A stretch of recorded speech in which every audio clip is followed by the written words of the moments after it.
Olá, olá! Agora eu vou te contar quando foi que o autismo de fato entrou na nossa vida, né? Quando o Ravi, ele tinha ali por volta de 9 meses, ele apresentou um tremor.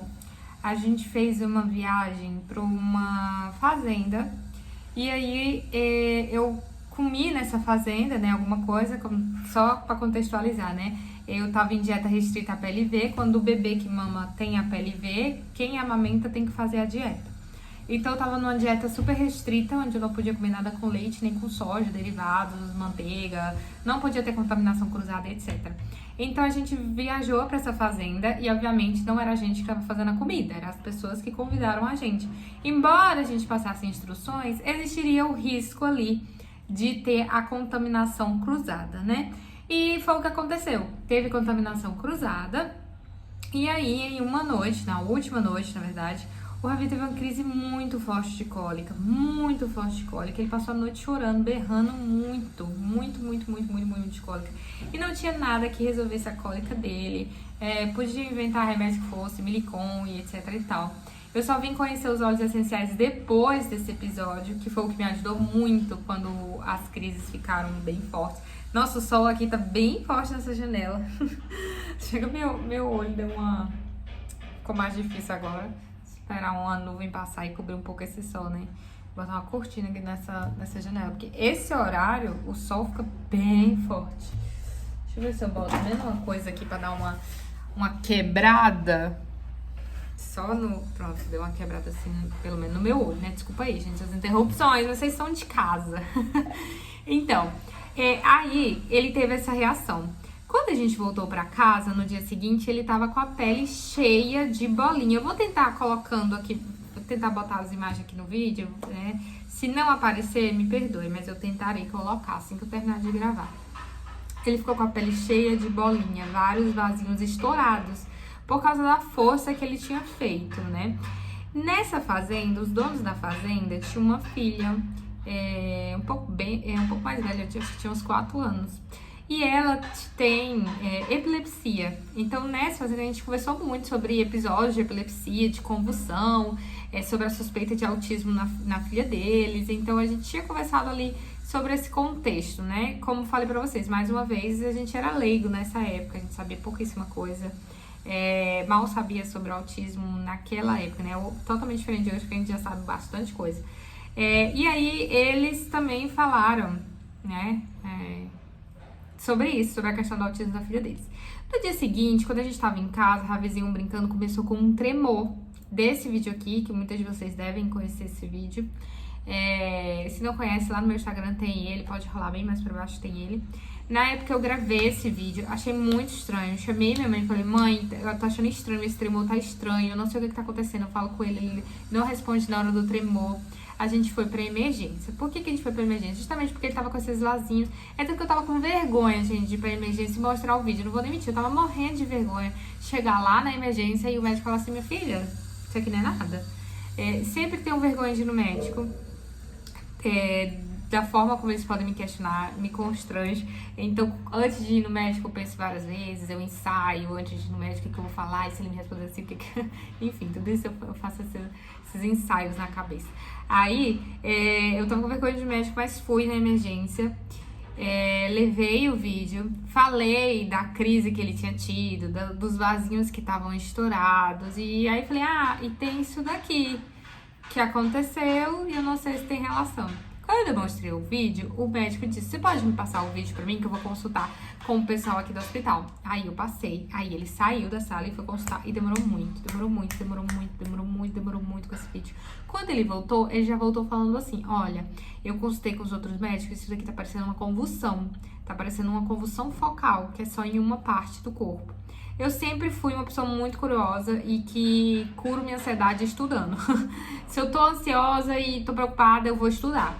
Então, quando ele falou isso, eu já me meti a pesquisar sobre convulsão focal e virei expert de convulsão focal. E é por isso que tem esse vídeo que eu falei pra vocês do Ravi, que era pra alertar outras mães sobre o perigo da convulsão focal, porque parece que a criança tá brincando. E podem até questionar, por que você não tirou o vídeo depois? Porque realmente a convulsão focal é igual àquilo ali. Então, se a pessoa vê o filho fazendo aquilo ali e vai pro médico, já tá de bom tamanho, porque vai conseguir identificar ali a convulsão focal. Então, ele me encaminhou para o outro hospital maior, né, para poder fazer os exames, ressonância, tudo que pudesse ver para ver a questão da convulsão. Até então ele estava sendo tratado com convulsão e ele fez isso várias vezes e eu estava fazendo um monitoramento das crises. Toda vez que ele tinha, eu anotava o horário, quanto tempo durava, enfim, foi uma loucura.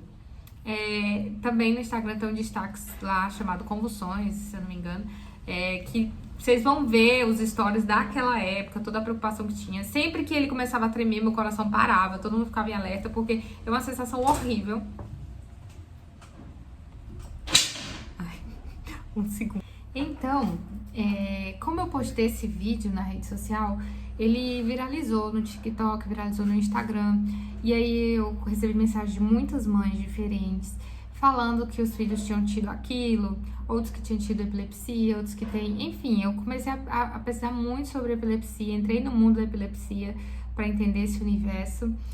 Falando com essas mães, eu encontrei muitas semelhanças, e esse é o ponto. Eu encontrei muitas semelhanças em várias coisas que começaram a me chamar a atenção. Muitas dessas mães me relataram sobre o diagnóstico de autismo dos filhos que tinham tido essas crises e tinham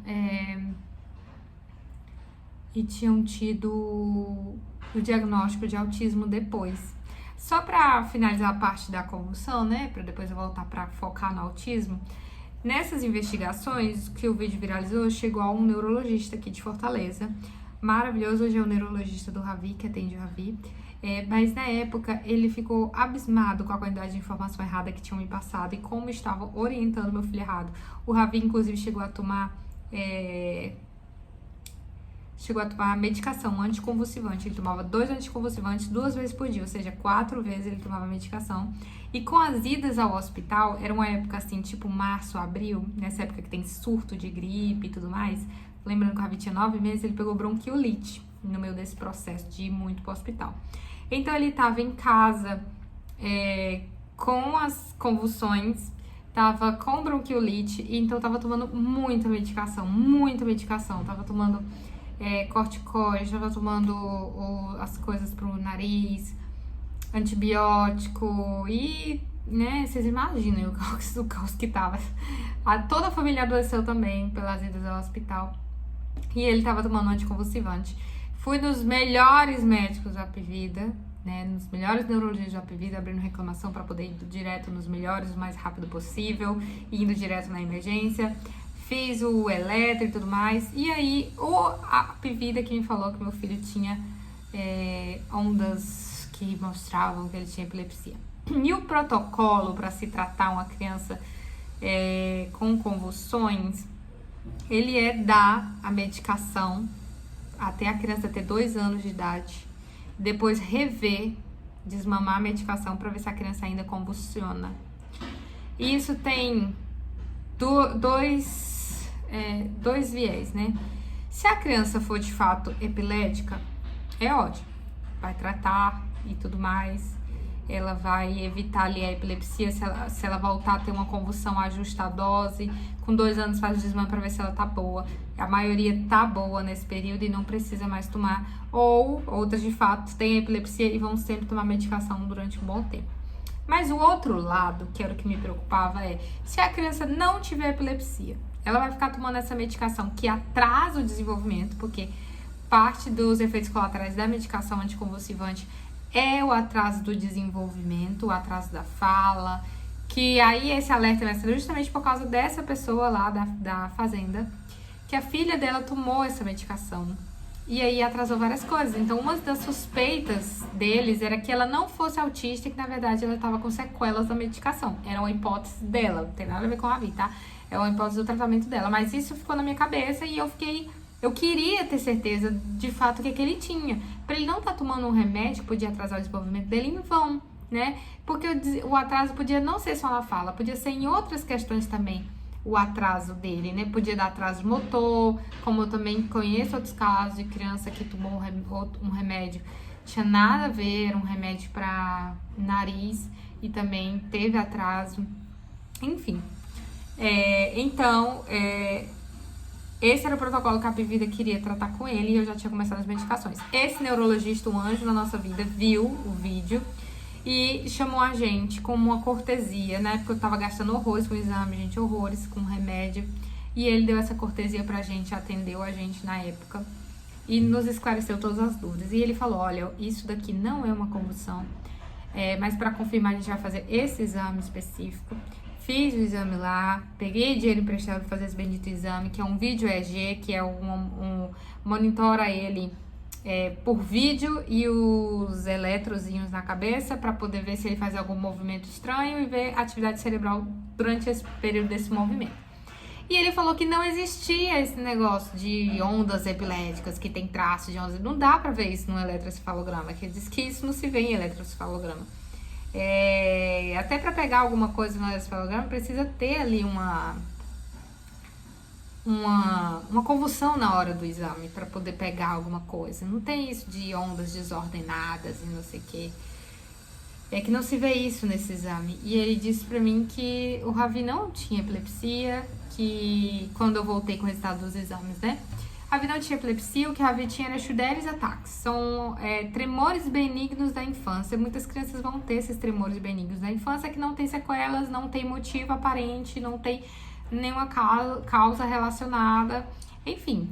E que iria sumir. Iria sumir gradualmente até ele completar 2 anos de idade, iria sumir esses tremores.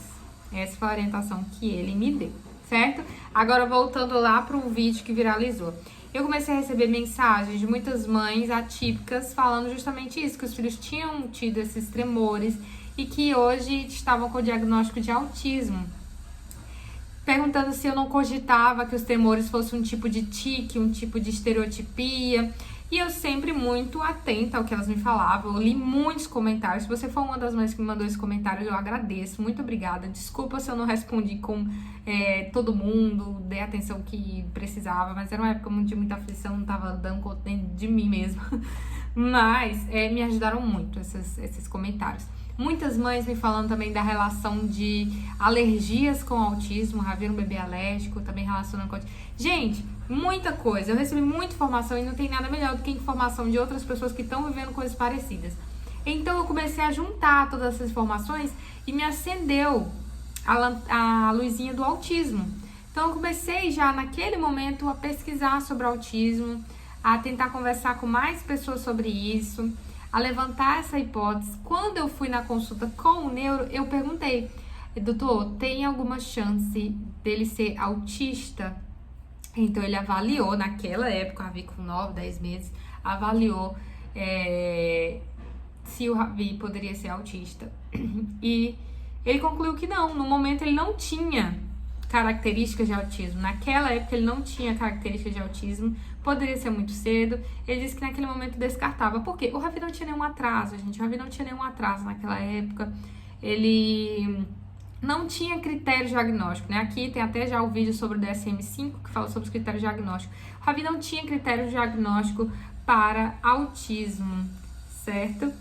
E foi assim que o autismo entrou na nossa vida. Foi aí que eu comecei a pesquisar mais sobre. E depois da consulta com o médico, a gente fez o desmame das medicações. Ele ajudou a gente a fazer o desmame dessas medicações. Em menos de um mês ele já estava desmamado dos remédios. E ele continuou apresentando os tiques, ele continuou apresentando os tremores. Agora não era mais tremores, às vezes ele parecia um bonequinho quebrado. Vou colocar vídeo aqui pra vocês também verem algumas dessas coisas. E aí segue aquele nosso combinado, tá? Não compartilhar os vídeos que estão aqui do Ravi. Realmente estou compartilhando só aqui dentro da comunidade. Eu não me sinto à vontade pra que os vídeos estejam aí circulando no mundo. Esses vídeos do Ravi, tá? Então eu vou compartilhar aqui com vocês alguns desses vídeos dos tiquezinhos. Por que eu acho importante? Porque você pode ainda estar em processo de investigação ou você pode ter um segundo filho, terceiro filho que apresente alguma coisa e pode só passar despercebido, tá? Então no próximo vídeo eu vou contar pra vocês como foi o nosso caminho até chegar ao diagnóstico do autismo.